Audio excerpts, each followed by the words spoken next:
এর আগের ভিডিওতে বলেছিলাম আমাদের ভারতবর্ষের 90% মানুষ সনাতনীদের উৎসবের উপর ভিত্তি করে নিজের পেট চালায়। কিন্তু আজ আমি বলছি পুরো 100% সনাতনীদের পুজোর ওপরে ভিত্তি করে নিজের পেট চালায়।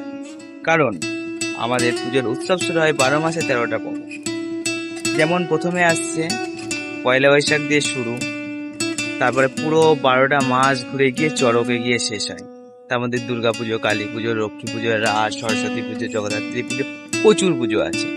প্রত্যেকটা অনুষ্ঠানে মেলা হয়, সেই মেলাতে মানুষ কামাচ্ছে। তারপরে যে পুজো হচ্ছে সেই মূর্তি বিক্রি করে মানুষ কামাচ্ছে। ব্যবসাদারদের এখানে পেট চলছে। যারা ফল বেচে, পুজোতে বেশি ফল সাপ্লাই হয়, তাদেরও পেট চলছে, কিছু অর্থ উপার্জন হচ্ছে। যারা জামা কাপড় বেচে, পুজো পারলে বেশি জামা কাপড় বিক্রি হয়, নতুন পুজো, নতুন উৎসবে, নতুন বছরের উৎসবে, তাদেরও পেট চলছে। এবার খাবার দাবার, মেলা খেলায় খাবার দাবার বিক্রি হচ্ছে। এখানে ফসল যারা ফলাচ্ছে সেই ফসলের খাবার দাবার ভেস্ট হচ্ছে না, সেখানে কি মেলাতে বিক্রি হচ্ছে। তারপরে চলে আসছি তোমার বড় বড় বিজনেসম্যান, তারা দিচ্ছে দীপাবলি অফার, শারদীয়ার অফার, হোলির অফার, সেগুলোতে তাদের লাভ আছে, তার জন্যই দিচ্ছে।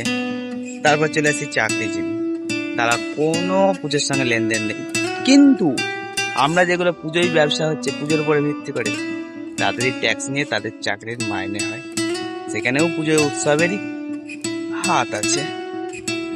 সো পুরো ভারতবর্ষকে চালাচ্ছে সনাতনীদের উৎসবের উপরে ভিত্তি করে।